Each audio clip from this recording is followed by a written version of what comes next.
कई लोग कहते हैं गुरुजी, गुरुदेव, हम आप कहते हो कि पूर्व समय का हमारे कर्म का भोग हमको इस जन्म में आकर भोगना पड़ता है। हमारे पूर्व का कर्म का दंड हमको इस जन्म में भोगना पड़ता है। हाँ, भोगना तो पड़ता है।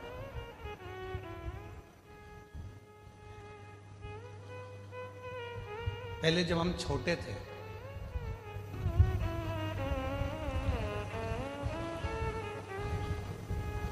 बहुत ज्यादा छोटे थे, तो नवरात्रि में कन्या भोजन करने जाती थी तो उनके साथ हम लंगूर भी जाते थे। और यहाँ पर कई जीजाउन बैठे होंगे, कई लड़के बैठे होंगे, वो भी बचपन में चले जाते हो। भले वो नहीं कह रहे तो क्या हुआ, पर हम तो कह रहे हैं ना, हमारी कथा तो हमको सुनाने में क्या दिक्कत।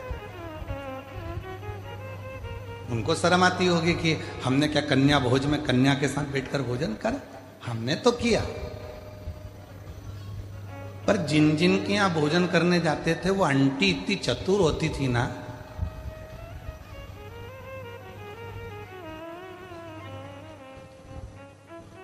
पूड़ी बनाती, हलवा बनाती, सब्जी बनाती।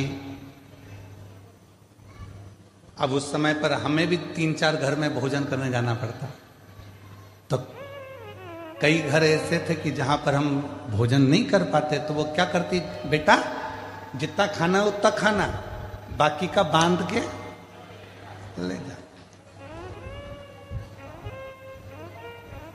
वो आंटी इतनी चतुर थी कि हमें जितना खाना होता था उतना खा लेते थे, और बाद में वो आंटी ऐसे पूरा पत्तल की ऐसी घड़ी बना के उसमें पूड़ी सब्जी सब रख के और हमको दे देती थी, और साथ में विदा में एक केला भी दे देती थी, और हम चले जाते।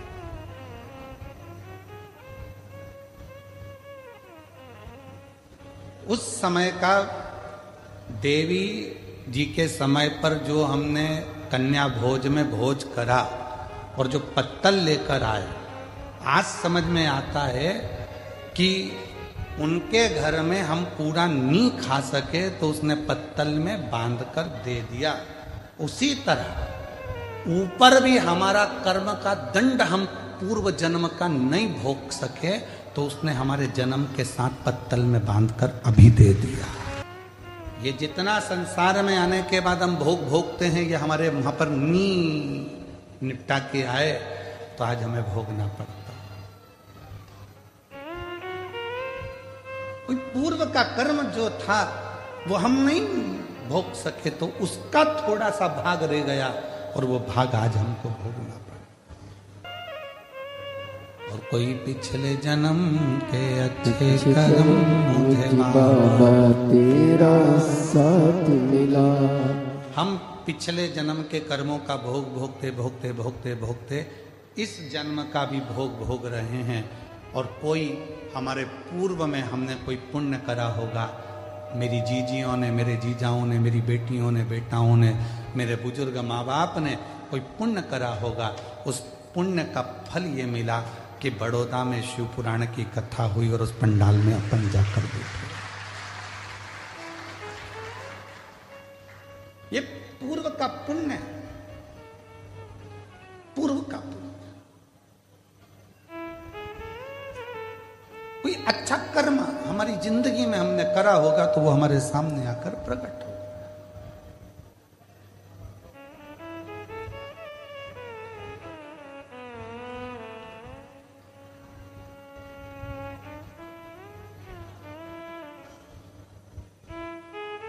किसी ने पूछा, गुरुजी बहू कौन से कर्म से मिलती है? हमने कहा गाय को रोटी खिलाने से। अच्छा, हाँ, पूर्व जन्म में गाय तुम्हारे दरवाजे पर आती थी, तुम्हारे दरवाजे पर खड़ी रहती थी रोटी के लिए, तुम रोटी लाकर देती थी, वो खा लेती थी।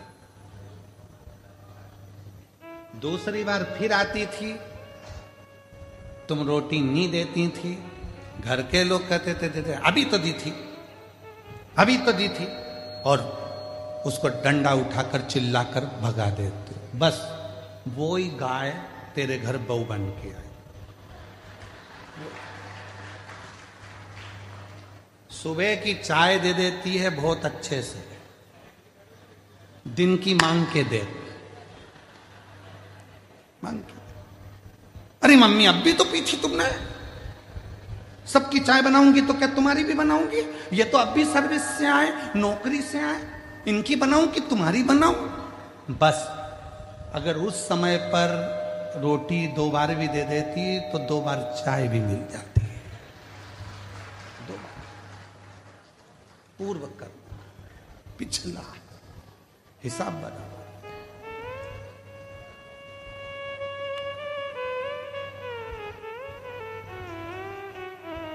एक पुरानी कथा बा, बहुत पहले हम श्रवण कराए थे, आज फिर स्मरण में आ गई कि एक राजा के लड़के की शादी हुई, और राजा के लड़के की शादी हुई और घर में बहू आ गई। शयन कक्ष में बहू पहुंच गई सोने के लिए। बेटा सो रहा था, पत्नी ने उस राजा के लड़के की तलवार जो निकाली म्यान में से। म्यान इतनी सुंदर है,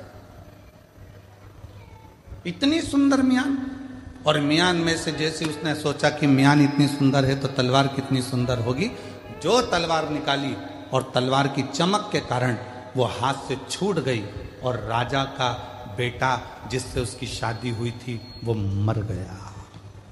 तलवार छूटते ही उसी के ऊपर गिरी और उसका गला कट गया, वो मर गया। उस बहू ने विचार करा कि मुझे मृत्यु दंड मिलेगा, राजा का इकलौता लड़का है। उसने उस राजा के लड़के को खींचा, तुलसी के क्यारे के पीछे ले जाकर उसको पटका और कक्ष में चली गई। सवेरे सवेरे मंदिर में पंडित जी पूजन करने आए, और वो चिल्ला चिल्ला कर आवाज लगाने लगी, हाय मेरे पति को मार दिया इस पंडित ने, ये पंडित ने मेरे पति को मार दिया। चिल्ला चिल्ला कर आवाज लगाने। राजा के दूत आ गए, पंडित जी को पकड़ कर ले गए, अंतिम संस्कार किया बेटे का। अब दंड देने की बारी आई। राजा ने कहा कि अब इसको दंड सुनाना है, पर इस पंडित ने, इस ब्राह्मण ने मेरे घर के मंदिर की बहुत सेवा करी, इसने मेरे बेटे को क्यों मारा वो पता नहीं। पंडित जी हाथ जोड़कर बोले, महाराज मैंने आपके बेटे को नहीं मारा, मैं सत्य बोल रहा हूं, मेरी बात पर विश्वास तो करो। कोई नहीं सुना। आखिरी में राजा ने सोचा कि पंडित को मृत्यु दंड नहीं देंगे, जिस हाथ से पंडित ने मेरे बेटे को मारा है उसका हाथ काट दिया जाए। उसका हाथ काट दिया, एक हाथ का रह गया। अब पंडित जी ने मन में सोचा कि मैंने कौन सा पाप करा था ऐसा जो मेरा एक हाथ कट गया। गुरु के पास जाऊंगा, अपने गुरु जी से पूछूंगा कि मैंने पाप कौन सा करा। पंडित जी पहुंच गए अपने गुरु जी के पास में, और जो गए गुरु जी के पास में तो गुरु जी तो घर में नहीं थे, उनकी धर्म पत्नी थी। जैसे ही दरवाजा बजाया, गुरुजी गुरुजी गुरुजी, इतने में पत्नी दौड़ कर आई। कौन गुरुजी? ना जाने कहां से आ जाते हैं चिल्लाने के लिए। मेरे गुरुजी यहीं रहते थे। हाँ, कहीं पर पड़ा होगा तेरा गुरु, चल निकल यहां से। पत्नी चिल्ला कर दौड़ी। पंडित जी चले गए। फिर इंतजार करें मेरे गुरु आएंगे, और गुरुजी आए। दरवाजा बजाया, पत्नी कहीं गई थी, दरवाजा खोला गुरुजी ने। गुरुजी, हाँ बेटा तुम, ये तेरा हाथ कैसे कट गया? वही तो पूछने आया हूं गुरुजी कि मैंने कौन सा पाप करा था जो मेरा हाथ कट गया।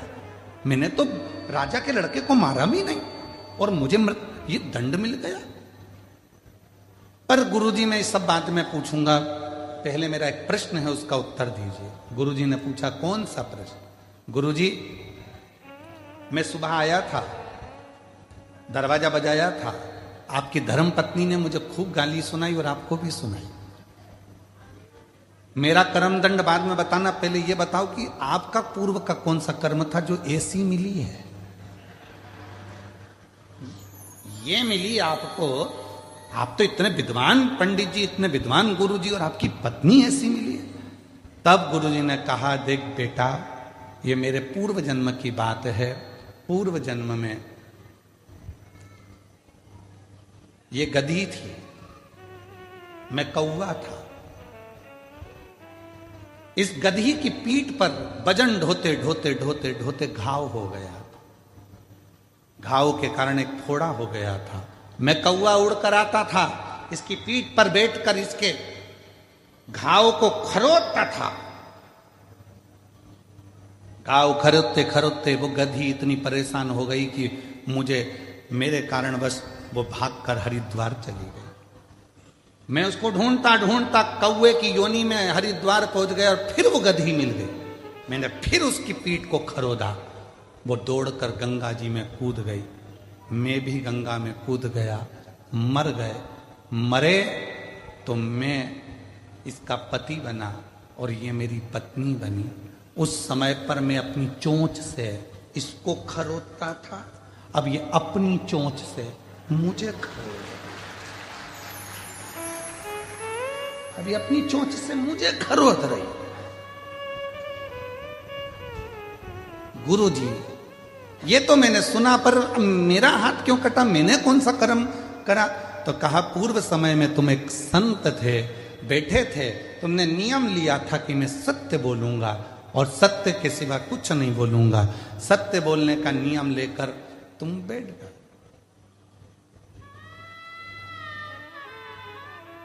और उसी समय पर एक कसाई के हाथ से गाय छूटकर भागी।